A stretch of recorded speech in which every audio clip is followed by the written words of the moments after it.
Welcome to the Win1 podcast. My name is Bob Stewart. I've got the studio all to myself. I kicked out all the other morons, and I brought on my favorite author. So I'm really excited about today's episode. This is going to be probably the best episode we've ever had because, Tweedledee and Tweedledum are gone. It's just me and you guys. And my favorite author, I'd like to welcome to the Win1 podcast, soon to be best-selling author, my friend Chad Hyams. Chad, how you doing? Bob, I don't know if I should be happy for that intro or if I should be offended by that intro. Oh man, I don't know either. But I'm so glad those other two guys aren't here, and I've got you, my favorite author, in the hot seat. Okay, yeah. Obviously I'm kidding a little bit because you are one of those other two. Are you Tweedledee or Tweedledum, by the way? I'm not sure. I don't want to know. Okay, but you're here being interviewed because you got a book that's about to come out. I do, Bob, and by the time this drops, it might be available. Yet I think we're going to have this dropped, and this will be the only podcast I probably end up getting to do before the book actually is available to purchase. So this is the advanced sneak peek opportunity. Okay, so here, I want to treat you like you treat everybody else. So we'll just see how you like it. So do me a favor, Chad, because I don't want to read your boring bio. It is one of the most boring ones I've ever seen, by the way. No, I'm just kidding.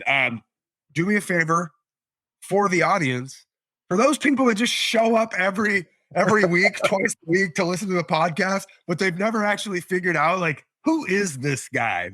Give me your bio, Chad. All right, Bob. My bio, I get to be put on that hot seat with that real hard question that you asked. Right? I'm a guy who has failed more times than most people. I've had the opportunity to be bankrupt. I've had the opportunity to be extremely overweight. I've had the opportunity to go through a divorce and an engagement that got called off by me, thankfully. I've had the opportunity to learn from my lessons. I've had the opportunity to become successful in the world of real estate, into a leadership opportunity, through a coaching opportunity now. And it finally just became time to sit down and put the lessons that I've been learning over life into a book for everybody. And right off the bat, I got to say, if it weren't for my wife, Nita, I never would have gotten this done. She's the one who's challenged me and pushed me to make it happen. Oh, and one of those other things, I'm a co-host of multiple podcasts, like you may have listened to Win, Make, Give, or the 15-Point Plan. Awesome. So wait, you are one of those two guys that I was talking I am about. Tweedledee or Tweedledum. Yes, sir. Which, of course, makes you, I think, Alice. So just so you know, if we go with the full story there. I know what the Wonderland. Oh, yes, I got it. The reference. I'm dead. So we're down the rabbit hole. Let's go down the rabbit hole, as it were. What's the book about? The book title is Achieve Your Apex. Okay. And it's how to maximize your strengths, create predictable results, and thrive in every facet of life. Strengths, maximize your strengths. Yeah, how to maximize your strengths, create predictable results, and thrive in every facet of your life. Okay. Did you decide on a book cover? We did decide on a book cover. Yes, it's the top one is what I'll say for those who remember the post. The real live mountain shot. Yes. Right. Although, Bob, I've got to tell you, and I'll go behind the scenes. Nobody else would have even thought to probably ask me that question. I was so pulled to the other cover. The one with the eagle on the back? The one with the eagle on it, right? First of all, it started, and I'll tell you the whole story. It started, Mike Kinney, Ben's dad, is an amazing nature photographer. Yeah. If you have not seen his stuff, go check out Mike Kinney's stuff. It's beautiful. And I have in my house, you can see Bob over my shoulder. The audience can't. I have a Mike Kinney picture right there on my wall of an eagle sitting on a post. And I have another one downstairs in my bathroom by the shower, and it's an eagle soaring. And Bob, if I look to my right, I'm looking out the window towards Birch Bay. Mm-hmm. A day does not go by that I don't see 2 or 3 eagles they're all flying around here. Yeah, totally. So the eagle spoke to me so much that other cover just kept pulling me, the blue on it and that eagle, that what we ended up having to do is on the cover, as you'll see, people, we did go with the top one, which was the realer mountain, if I were to say it a certain way. I mean, I think you missed on the back, he's small, but on the back, there is an eagle because I had to get him on the book somehow. Okay, so you got the eagle onto that other cover. All right. Yeah, he's on the back of the other cover that he was never a part of. You had to, because he's an apex predator. He right? is the one that motivated. Yeah, and Bob, he's the one, the eagle, right? I'll say he is the one that motivated the whole concept behind the book. I've been, as most of our audience probably is, saying, oh, I've got a book in my head. I've got a book in my head, right? I mean, almost everybody thinks they can write a book. And it wasn't until we moved back to Birch Bay area and I kept seeing the eagle that the whole concept of the book came to fruition. And that was a study of apex predators and the lessons we learn from them. And then I also said, well, wait a minute, apex isn't just the apex predator, meaning top, it's the mountain, right? The peak of the mountain is the apex, which is why the mountain's on the cover. So it's also the lessons that can be learned from going on such a dramatic event of climbing a mountain and the lessons that we can learn along the way. So that's where Achieve Your Apex became the whole title, and why an eagle and the mountain were so key to part of the cover for me. Love it. Love it. All right. I mean, I want to maximize my strengths. And, we did a whole podcast episode on this, right? This idea of, should I be doubling down on my strengths or trying to develop my weaknesses? Correct. Take me inside the book a little bit. Like, let's say somebody's like, yeah, I'm never going to buy this book. This sounds crazy. By the way, where would I'd go to, like Amazon, or where can I get this thing at? Yeah, there's two ways to get the book, Bob. Way one is you can go to Amazon, because of course you can go to Amazon to get any book, right? Way two is you can go to achieveyourapex.com, where you can order it direct from my website if you want to get it, one, signed, two, cheaper. That's right. I'm going to undersell Amazon if you come to the website and get it at achieveyourapex.com. Now, I will say, Bob, if this episode drops before the book is officially released, obviously you'll go to the website. You won't be able to order it yet. You'll have to come back and keep checking. And hopefully, if the book has not been released, you have texted the word Apex to 59559 and received a confirmation from me, because then the day the book does go live, you will be getting a notification. And I will be looking to our audience to hopefully help me achieve that bestseller status, which means just going on Kindle or on Amazon and buying the Kindle version for only 99 cents, Bob, the day it goes live within that first 3-hour block. That's what I'll need to become a bestseller. Yeah, you're not going to get rich, my friend. You're selling it for 99 cents? Yeah, so for 99 cents Kindle version. Do we go back to our just the recent episode? I never know what order these things come out at. You are trying to satisfy the need of contribution from the hierarchy of needs. Is that right? Like, you are clearly not trying to satisfy the get rich portion. And we might not even have dropped that episode yet. You're right, Bob. This one might beat that one to it. And people will be like, what are you two talking about? Now you'll know when you hear Bob and I covering 6 human needs, if we haven't already dropped that. You're the guest here. Don't act like don't act like you are on this side of the podcast, a microphone. Okay. All right, let's get back to the book. Yes. I want to achieve predictable results. Can you tell me, like, from your research inside of your book, what are some of the kind of key components to being able to have predictable results? Look, I'll take you to chapter 15 right off the bat. That makes me say, and it's talking about a tool that I've created that I use for myself and I use for coaching clients. And it's talking about winning each day. And the tool, I call it the Win1. That's how I pronounce it all. I spell it W1N. So when you see that in the book, that's how you say W1N. It's Win1. I don't know why it's pronounced that way, but I made up the word, so I'm allowed to. So, Bob, here's what I do.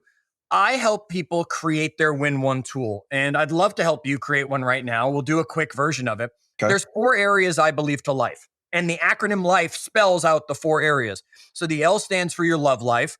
I don't mean your sex life to people listening. I mean your love life, the people that really matter to you. So, Bob, I know there's 3 people in that house other than you. Write their names down under the L for me, because they're probably the 3 single most important people.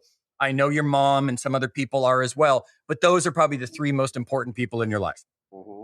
Okay, the I under life stands for improvement. So I want you to write down 1 or 2 things you do purposefully every day or you attempt to do purposefully, it's a priority to grow yourself every day. Like listening to a podcast, like reading a book, like journaling, like praying or meditating, if any of those things fit under that thing for you. Yep. Okay, audience, you can be doing the same thing at the same time, even though you're not my audience today, you're Bob's audience. Okay. The F stands for fitness. So write down 1, 2, 3 things that you know you should make a priority every day to move yourself forward in your fitness world. That might be a workout. That might be get 10,000 steps. Look, we've busted that myth on the 15-point plan. 10,000 steps was a marketing ploy by a company selling pedometers back in the 60s. Mm. Yet, if you want to say 10,000 steps in a day helps you be fit, great. If you want to drink a gallon or a half a gallon of water, whatever those things are, okay? And then the E of life stands for economic. What are those priority things you do to create economic returns?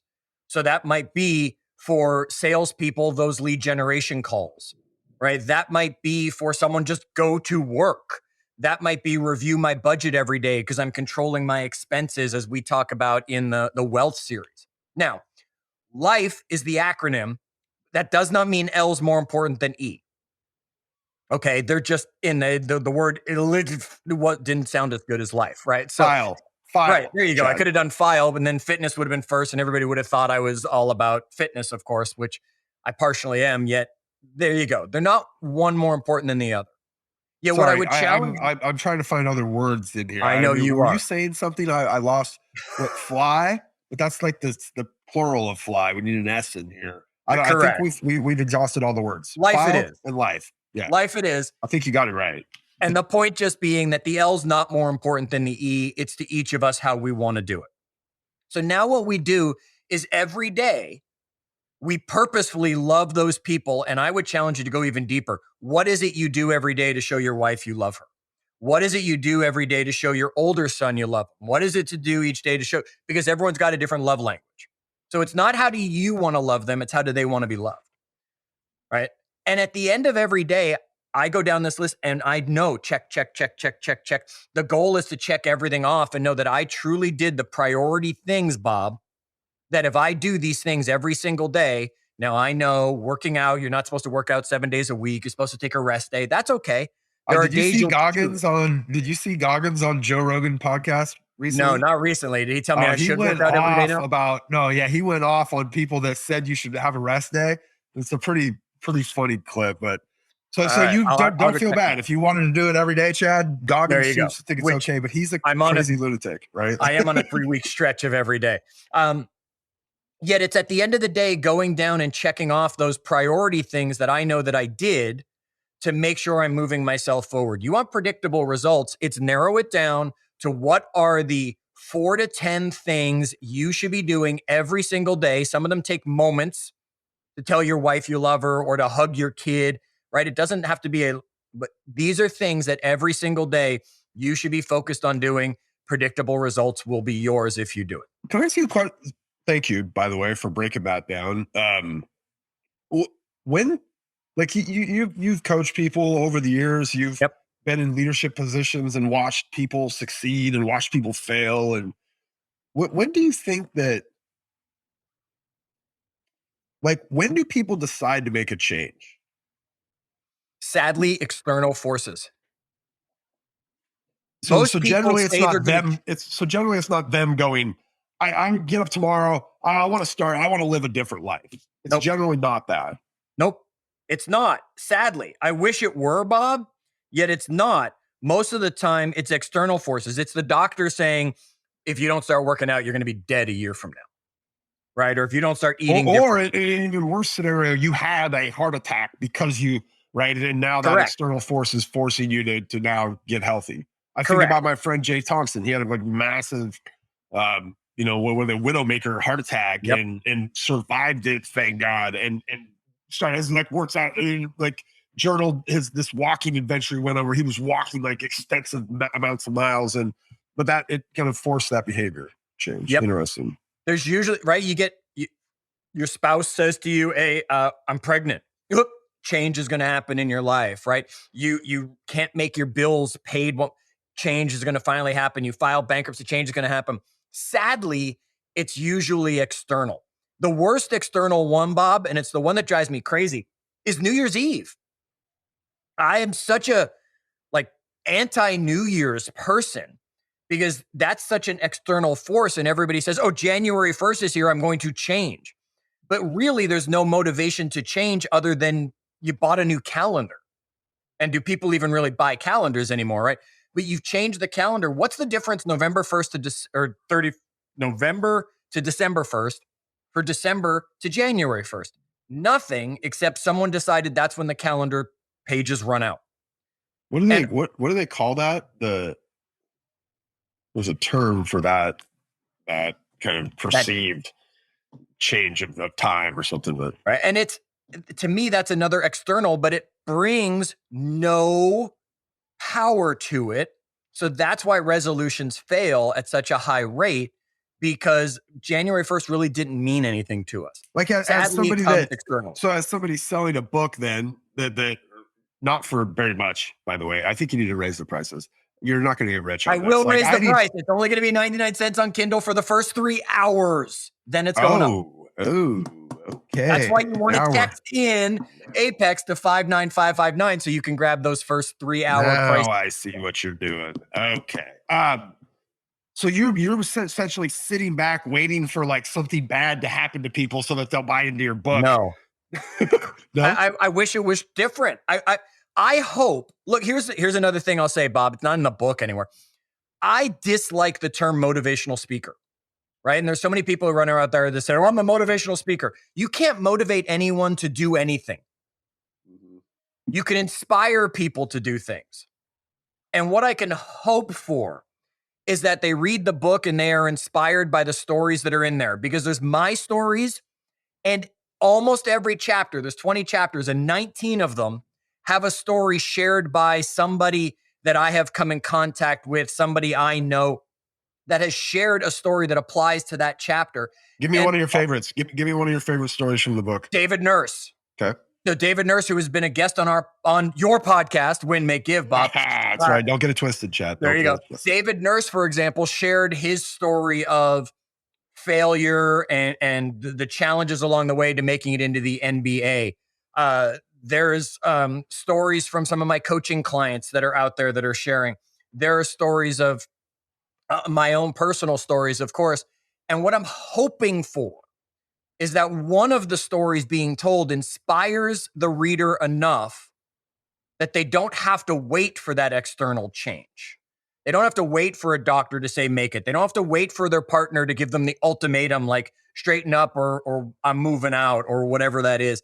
I want them to be able to say, hey, it doesn't matter that it's February 18th, March 20th when I'm reading this, whatever the date is, I have found the internal reason finally that I want to change. And now I see the easy steps to make it happen. So we went through you like right off the top of your head, like that's chapter 15 for the life. I think you said chapter 15, right? 15. Yeah. Bob, I'm speeding. I got the chapter list in front of me. Okay. Now I see. I'm assuming that your calendaring method is in there, and we've talked about that before on the Win, Make, Give podcast. With a new acronym. We rebranded it, Bob, with a new acronym to help you create the perfect calendar and fill the space in your life. Space. And if you remember that episode, I won't take any time going over it. If you don't remember that episode, you should scroll back. Bob probably knows he doesn't know. Usually he asks me these things, but I'm not here today. Oh, man, I'm in trouble. You're building. Dave, can you... Dave, tell them what number that is. So calendaring's in there with the life. Besides those two. Yep. Look, and maybe you say I can't even do it because calendaring is that thing, but like, which of the tactics that you shared in there for you personally, like kind of made the biggest impact on you, right? Because again, you're coming from this place of, and you lost a lot of weight at some point. You had totally bankrupted your finances, and you didn't have the best love and personal relationships, and have now found this amazing lady. I don't know how you did it. I don't know how I did it. But like, which one of these tactics in here has really just been like impactful. And if people were going to take anything away from the book, you're like, you should focus on this one because for me personally, it's been a big deal. And maybe it Wow. is calendaring, right? I know that you're really into that, and you're very kind of dedicated to that. But I am. Uh, I want to. This is like saying which one of my children is my favorite, right? yeah, yeah. So okay, so first I'll say By the way, chapter. that's okay. You only have one, so you never had to do. But like that is there is a real answer to that shit. And anybody that says, "Oh, I love them all equally," is totally full of shit. No, They yeah, should be. absolutely, I get it because I have a dog and a cat, and if someone says which one of your pets, believe me, It's I would not never always the kill one. same answer, by the way. Like some days I'd be like, "Oh, Carter, that little shit, I can't stand him," and other days I'm like, "That kid is way better than the other ones. He's gonna There be you go. something," you know. Bob, I would probably say one of the biggest. Oh, wow. That's a great question. So, optimizing your environment, which is chapter one, and it's there for a reason, Okay. probably was one of the biggest changes for me when I started surrounding myself with the right things, right people, and awareness that came with it. We did an episode on maximizing your strengths and leveraging your weaknesses. That to me was a big By the one. way, by the way, Chad, Yes. I just stumbled across the other day one of these like the Uber type apps, but for laundry. So I go on this app now. I can say, "Come pick my laundry up." You pay by the pound. It's super affordable, and you're. Leverage.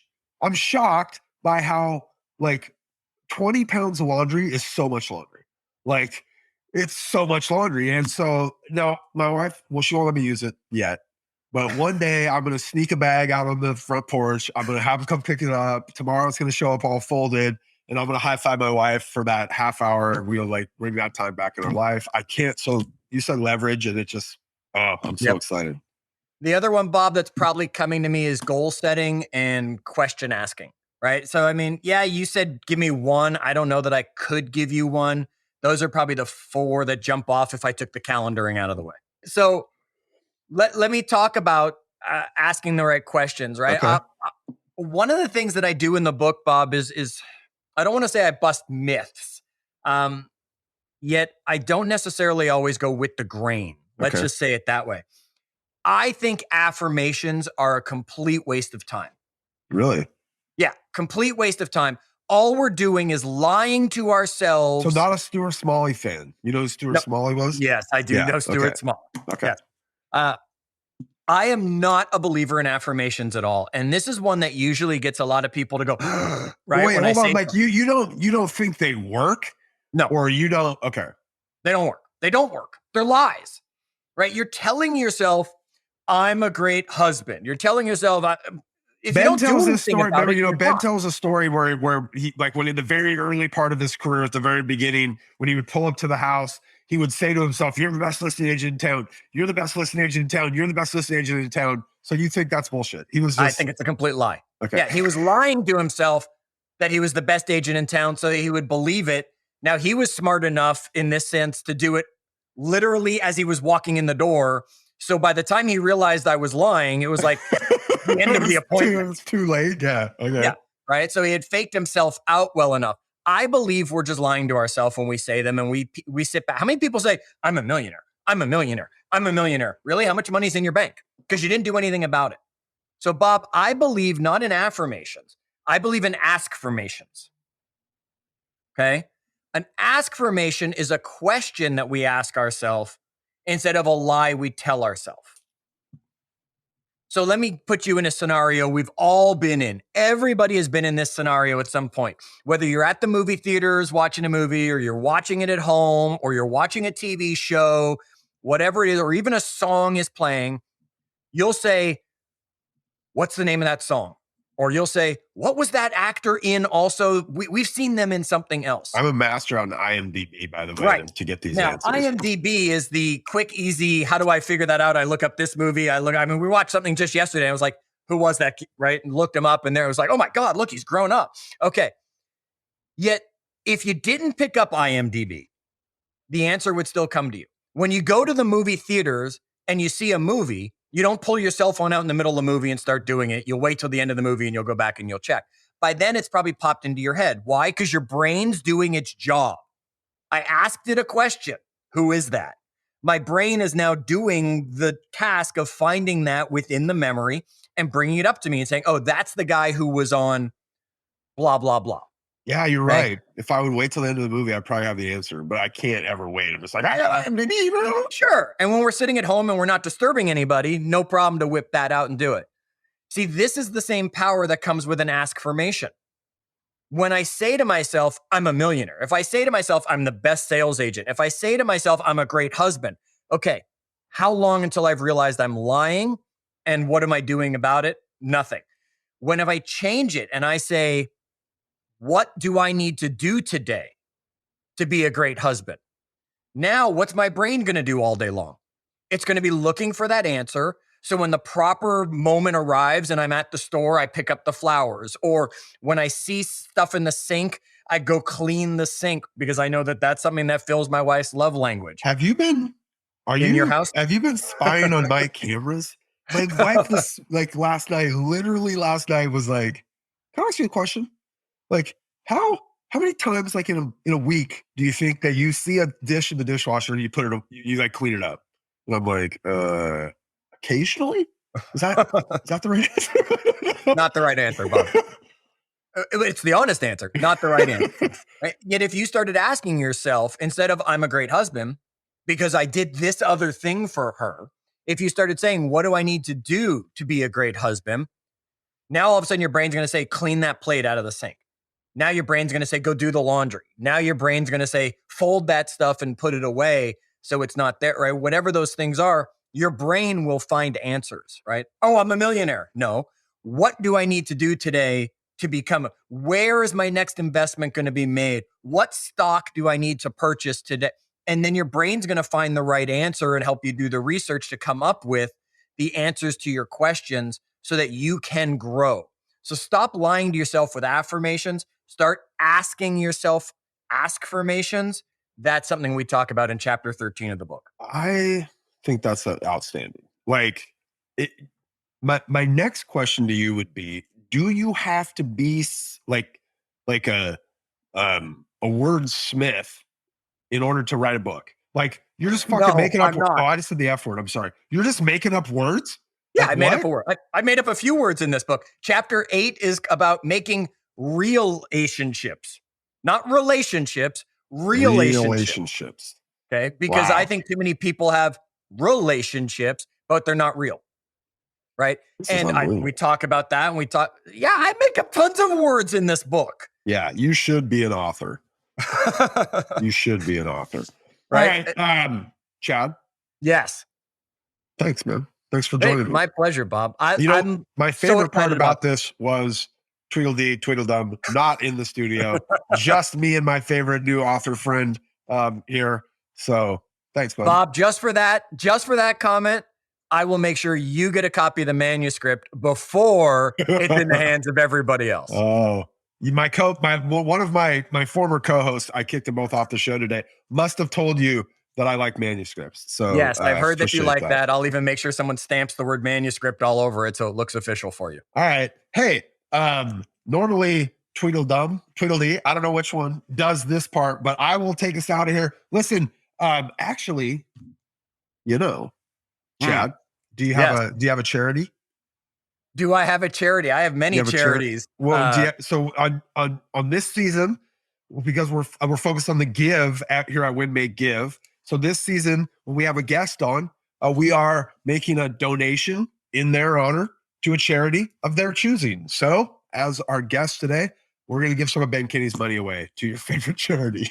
What do you got? Bob, I was absolutely unprepared for this. I think your co-host usually gives a little time. Normally, my co-host will prep the author at the beginning of the interview, and we'll say to them, "Hey, later in the interview, I'm going to ask you a question about your favorite charity." I did not do that to you because that's not my job normally, right? No. All right. I'll listen. Maybe we'll have you back. Here's the deal. What it is.